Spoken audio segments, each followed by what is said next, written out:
You have been displaced many years in the past. You return to a bygone era following your own world's apocalypse, which cost your wife her life and which your daughter, despite her best efforts, failed to prevent. She continues to fight, but you see the truth, that it is completely and utterly pointless. The world is ruined. The past is cradling towards an inevitable despair. Better, then, to preserve that brilliant moment. You will create an endless now, where the world is still kind, where hope has not yet died out, where the ones you love most are still alive. Nothing changing, nothing rotting. Many will call you evil. They have not yet experienced the pain of losing it all.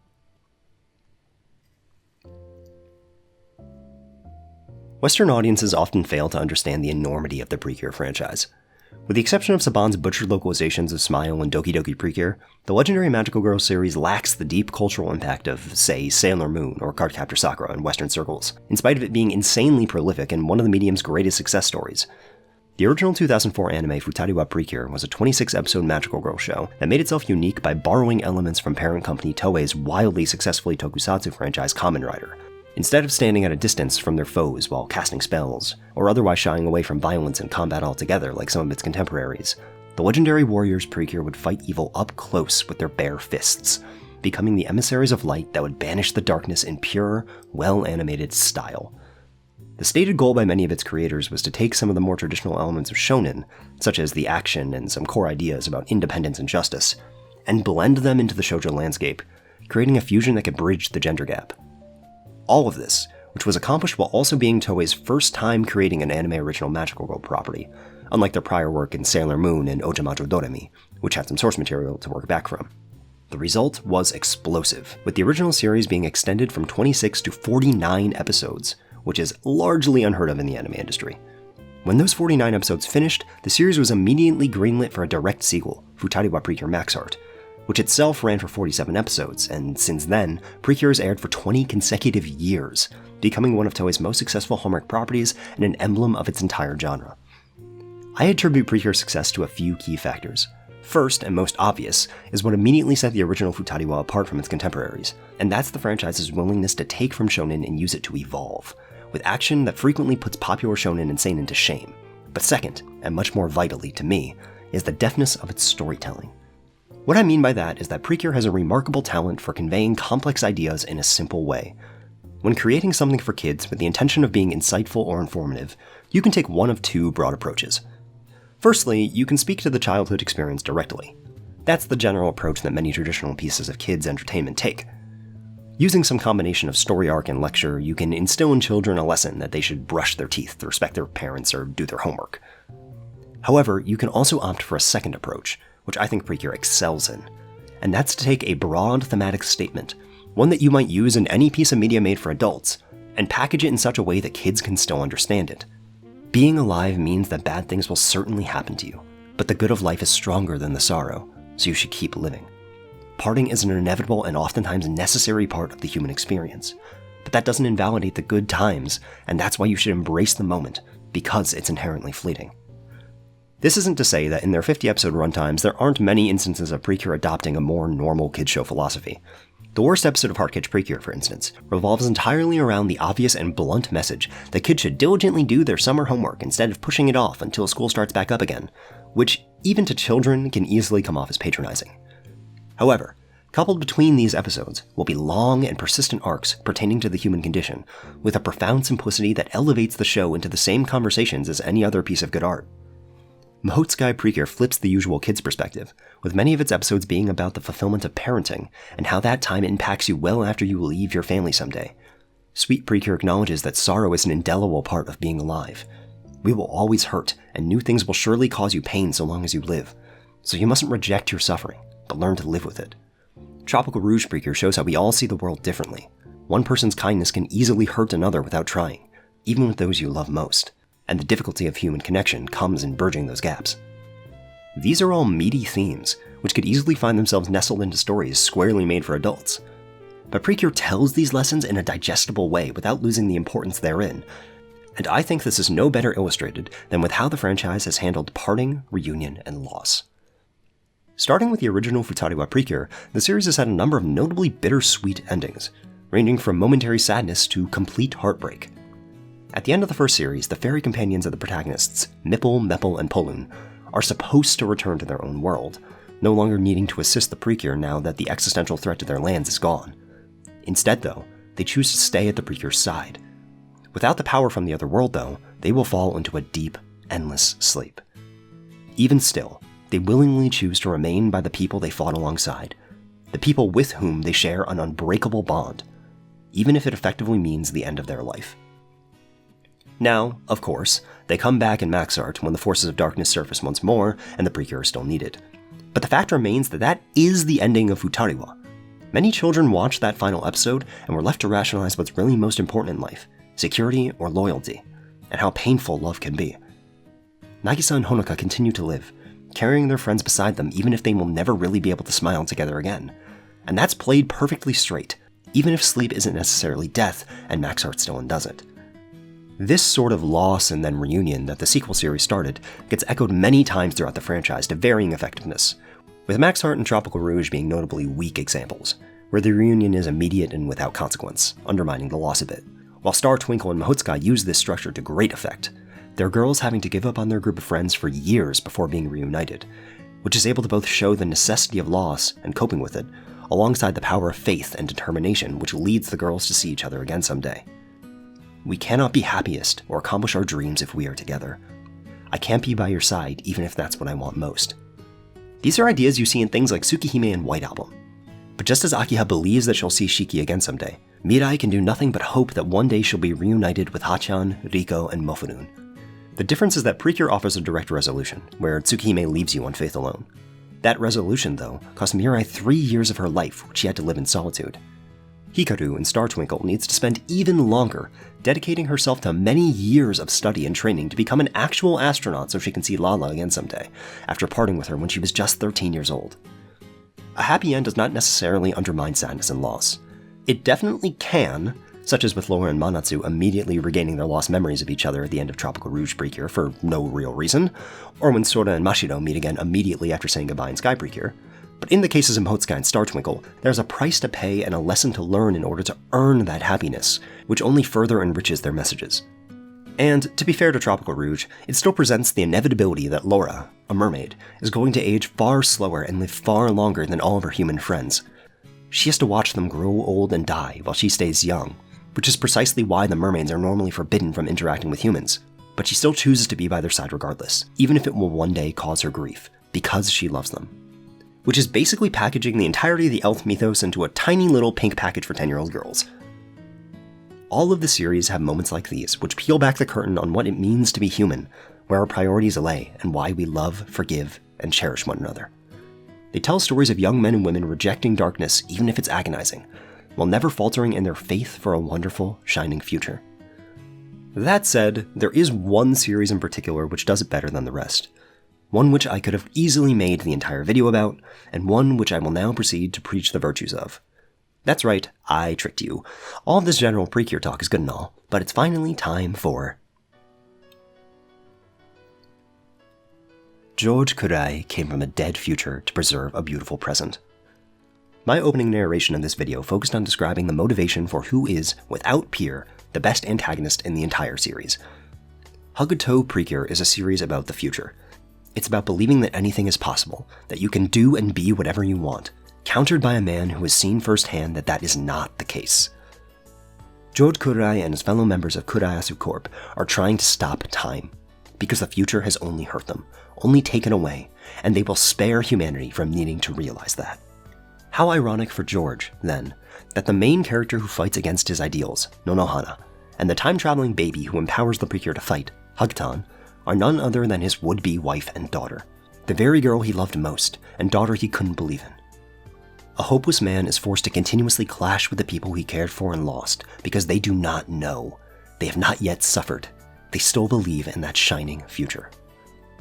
George has lost all hope. And yet, there's the girl he once loved, screaming from the pits of despair that anything is possible, forgiving his weakness and grief, breaking his heart with her mere existence. In the end, he breaks down in tears in her embrace after being defeated, accepting that he longed for eternity only because he was forced to see the finite. He gave up entirely because living on his own was too painful. But even then, anything can change. The desire for the future, whatever that may entail, is baked into every strand of Hugto's DNA. Every one of its characters, from the Precure to the members of Kurayasu, eventually grow to desire the future. And that is not an easy thing. Hana was bullied out of her old school. Homare lost her confidence, and Henry will have to lose his dreams. Harry failed to protect the people who relied on him. Emiru's family may never accept her dreams.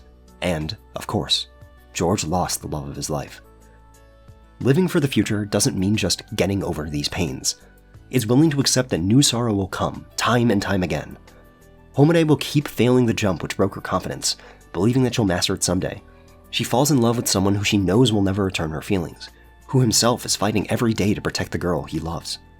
Emiru and Lulu will have to say goodbye someday, even though they changed each other's lives, even though they love each other more than anything else, because someone needs to fight for that ruined future too. Because unlike George, people like Harry, Lulu, and Cure Tomorrow still believe that redemption is possible and the future can be saved. I talked before about parting in Precure, how it ran the spectrum from things like Maxart having Hikari's sacrifice completely undone through nothing more than the power of friendship and love, to Star Twinkle requiring that the goofy little protagonist become an actual astronaut to see the people she loves again. But Hugtto takes the cake on having a powerful ending that uses pain to make a point. At the series' conclusion, the characters who came from the ruined future need to return from whence they came. They could stay in the past and live a happy, peaceful life, but they have not given up on saving that painful world. People need them, and that takes precedence over their own happiness and love, even if it hurts, because that's what being a hero means. The cast will necessarily never meet again. Lulu has to show people the love and music that Emiru taught her. Harry needs to save his village. Hugtto needs to return to being Cure Tomorrow, even if it means that she will never see her mother, Hana, alive, ever again. Even if it hurts, even if it's agonizing, they say goodbye. Because that's the kind of people they all want to be. Because that's the kind of people they all need to be. And in doing so, they prove George wrong. Saying goodbye is harder than anything else. It requires the most sacrifice from a group of girls who have really and truly grown to love each other. But they live with that pain. They walk forward in hope that even so, tomorrow might be better than today, never forgetting the lessons they learned, the things that made them the people they are. The future is a dark and painful thing, but so is it beautiful and worth chasing. Hugtto Precure doesn't shy away from the pain lingering in your past, the pain that cripples you in the present, the pain that is inevitable to come. But in doing so, in showing the cast of brave young men and women who keep walking even so, it exemplifies hope and what it means to be a hero. And that's just the core theme. Lulu examines the nature of being human together with Emiru. Henry is both gay and the first male Precure in a way that doesn't in any way feel forced or contrived. Saya chooses her own path in life despite what's easy and expected from her. From start to finish, Hugtto takes itself completely seriously and lets its characters go on multiple, winding arcs that show the breadth of the human experience. I think Precure is a franchise as remarkable as a piece of children's media. But Hugtto transcends those discussions. It's just flat out an outstanding story without qualifiers, accomplishing more than many other anime outright, let alone within its franchise or genre. If I needed to make a case for the worth of Precure, for what Precure means and stands for, there's no better example than Hugtto Precure. The title itself, Hugtto, being a kind of stupid literal for hug together, embrace one another, love each other. No other series, no other magical girl has come close to Hugto's deep, emotional heart, and I doubt any ever will.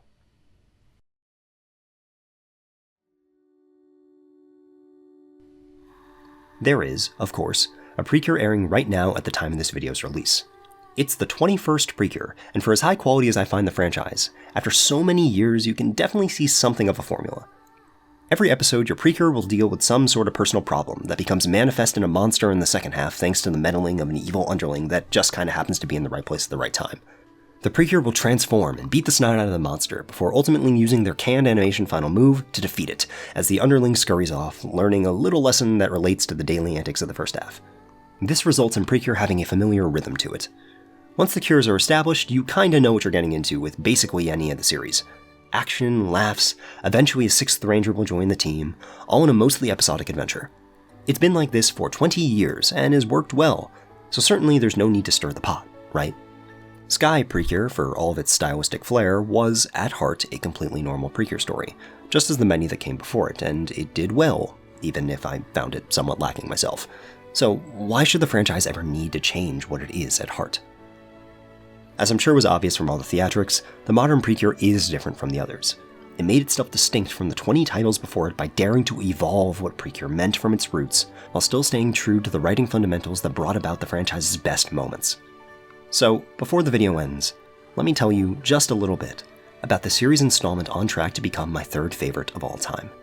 This is Wonderful Precure. The 21st season of Precure makes itself immediately distinct from the rest of the franchise by daring to ask the simple question, what if Precure was actually Macross? That is to say, Wonderful Precure swears an oath of non-violence. Remember that one of the things most notable about Futariwa Precure, and one of the hallmark identifiers of the series as a whole, is the intense, beautifully animated hand-to-hand combat. To give that up, to give up fighting altogether, feels like it must be abandoning part of what makes Precure Precure. But just like with everything else I've talked about thus far, this isn't a decision made without reason, and it bleeds seriously into the entire narrative.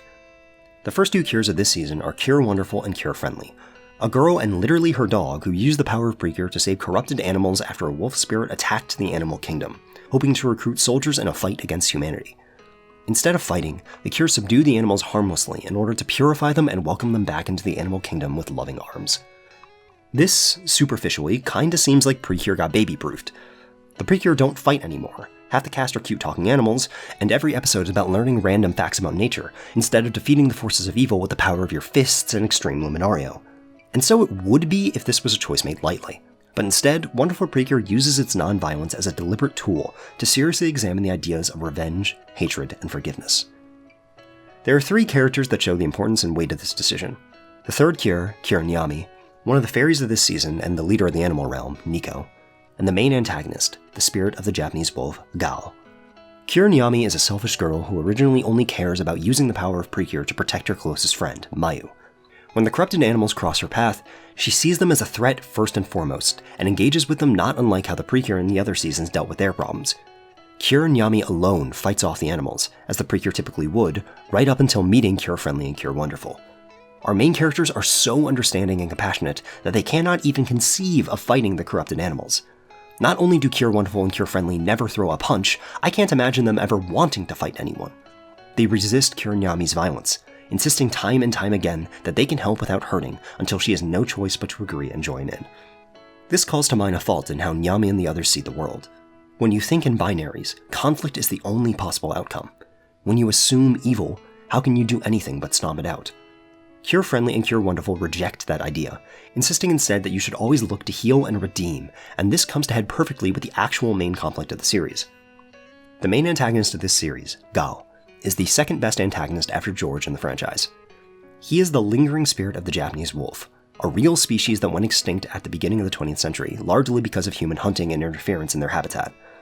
He wants revenge against humanity while still loving most animals and seeing them as victims, and in doing so immediately has a sympathetic point of view. The extinction of the Japanese wolf is a real thing that did happen because of human mistreatment, a betrayal against a species that used to be worshipped and trusted. So Gao's desire for vengeance feels real and terribly sad. After his attack on the animal realm, the realm's leader Nico similarly seeks vengeance upon Gao. In spite of being a fairy, telling jokes, and looking like this, Nico's first instinct upon waking up and learning that Gao is still out there is to take the power of Precure from the girls and use it to kill the wolves. It is again only the unyielding hearts of the Precure that eventually win over Nico. Let her believe that even while man is cruel, while Gao is a seemingly bottomless hatred, that we should not give up on understanding each other. These characters all have faults. Nyami only cares for Mayu at the cost of others. Nico almost succumbs to her hatred, and Gao refuses to believe in the humanity that betrayed him. And in spite of Nyami being a talking cat, Nico looking like any of the series' other stupid fairies, and Gao taking the role of normal Precure villain, all of these things are treated seriously. Arcs only made possible because Cure Wonderful and Cure Friendly refuse to hurt another person. They choose to believe in the world and each other. Wonderful Precure found a way to translate a story about the futility of vengeance and the cycle of hatred for children without talking down to them or treating them like idiots. One of the best scenes in the show is when Cure Wonderful sees Gao, surrounded by wildlife after having unknowingly helped her, rarely and perfectly at peace. He was, and to some extent still is, a gentle soul that was warped by grief and hate after losing all of his companions and being driven to extinction. Their emotions strong enough to take someone like that and make them categorically hate another. Nico gave up on peace. Nyami instinctively chose against it, and Gao is disgusted at the thought. But anyone who can still love can learn to love others. And all of this is possible and made evident simply because a little girl loves her dog. Wonderful Precure is not as deep as Hugtto. It is not examining the nature of humanity and the inevitability of loss. But no other season has better shown the skill of writing for children. No other series has embraced its nature as a show for kids and used it to tell an impactful story, and yes, that meant giving up a key part of Precure's identity. But in doing so, it's telling a meaningful story that, in 20 years of Precure, is wholly and truly unique. With most of Western children's media being rancid garbage, it can be easy to dismiss the efforts of the East. It can be easy to look at a show coded for children and write it off without stopping to consider that it's a story like any other, and one whose simplicity can often circle into the profound. The magical girl as a concept is one that has always fascinated me, because it represents the hope we have for the next generation. The lessons we want to instill into children, into young girls specifically, are that a loving heart is the strongest thing in the world, that we should forgive instead of hate, that you should seek out companions to brave life's hardships, and that anyone is capable of being a hero. And what exemplifies that better than the beautiful heart of Precure? Thank you.